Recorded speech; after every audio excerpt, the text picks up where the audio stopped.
Hello NBA fans and welcome back to another video here on the NBA The Week That Was.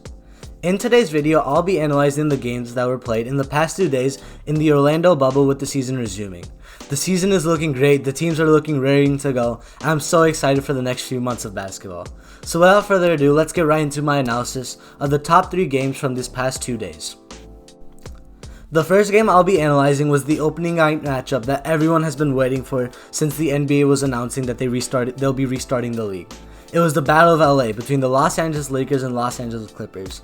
Both teams are raring to go, really wanting to prove themselves as the top contenders from the West, and it really felt like the playoff games. Both the star duos of each team, Kawhi and Paul George from the Clippers, LeBron and Anthony Davis from the Lakers, really were going at it at full strength, really trying to win this game. It ended in a one-possession game and had a great ending, with the Lakers coming out on top 103-101. This game really proved to me that this series is what will eventually be the Western Conference Finals. These teams look like they have not only the stars, but their supporting cast was playing well. For the Lakers, it was Dion Waiters, Kuzma stepping up from the bench. For the Clippers, it was guys like Patrick Beverley who was stepping up, and the Clippers didn't have Lou Williams and Montrezl Harrell, which is a fact to keep an eye on, because those are two of their top 2 scorers are obviously Paul George and Kawhi Leonard, but after that are Lou Williams and Montrezl Harrell, who both didn't play. So keep in mind that the Clippers played this well without having a full strength team. Yes, the Lakers didn't have Bradley or Rondo, but this is going to be the Lakers team that we'll be seeing for the next 2 months. However, the Clippers, they still have those 2 guys waiting to come off the bench and ready to score those 20 points that they've been doing all season. This game had a great ending, with Paul George tying it up at 101-101 with 30 seconds to go after hitting an insane 3, and then LeBron coming down to the floor, missing the layup but then grabbing his own rebound, and as the 5 Clippers just watch him, soars up for the layup and makes it 103-101. Then the best possession of the game came when the Clippers gave the ball to Kawhi Leonard after the out-of-bounds play with around 10-15 seconds left. He dribbled with LeBron James guarding him but couldn't get past him, giving it up to Paul George, who then LeBron was forced to switch onto, but LeBron clamped him down and in year 17 played one of the best defensive matchups of his life and just stopped Paul George from scoring the ball and ended up helping the Lakers win.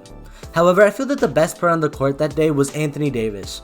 He was doing everything, the mid-range game, the post game, the dunks, even hitting some clutch 3-pointers that kept the Lakers in the game. Davis really looked like a great player who also knew how to get to the line and, score in any way possible, and also stepping up on the defensive end when switched onto either Kawhi or Paul George, who were the main offensive threats for the Clippers that night. However, as I said, don't count this Clippers team out. They still have that firepower waiting to come back into this squad. So moving forward, I can't wait for this playoff series if it ends up happening between the Lakers and the Clippers. The next game that I feel was one of the top games of the last 2 days was between the Memphis Grizzlies and the Portland Trail Blazers. This game ended in overtime with the Trail Blazers taking it 140-135. It was a high-scoring game between 2 teams that really are vying for that last playoff spot as the 8th seed. This game was really important because if the Grizzlies won, they would get a bigger gap from the Trailblazers, and the Trailblazers would need to win almost every game in order to force that play-in tournament. However, the Trailblazers, carried by CJ McCollum, Damian Lillard, but also a good performance from Jusuf Nurkic in his first game back in a while, really helped them triumph over the Grizzlies. The game was close throughout. The Grizzlies had pulled away at one point, but however, towards the 4th quarter, you could tell that the experience was kicking in for the Trailblazers, with Carmelo Anthony hitting 2 clutch 3s from the same spot to make it a really close game, and which led to the Trailblazers bringing it back and forcing an overtime. In overtime, again, the Trailblazers proved that they have more options and just more experience in the situation and ended up winning this game, which really felt like another potential matchup we'll see in the playoffs when a play-in tournament happens, because I believe that this will be the play-in tournament matchup. The Trailblazers against the Grizzlies, and I feel that the Trailblazers will take it, and this game really proved why. The experience and the playoff mentality comes into play. I think the Trailblazers have the advantage, and they also have more talent on this roster, which will end up in them winning the play-in tournament.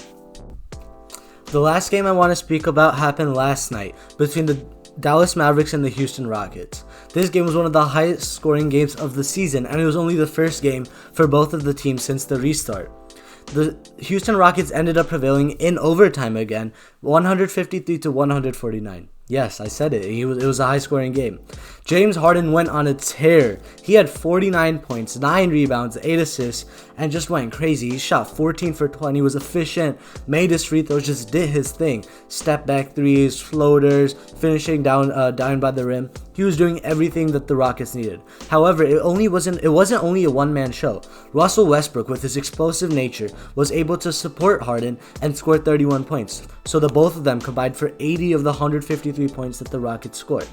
Danuel House came in clutch as well with 5 or 6 threes made. However, Robert Covington, despite not shooting the ball well, had the bucket that tied the game up with like 3 seconds left after Harden missed the free throw, which led to the overtime in which the Rockets dominated and ended up winning 153-149.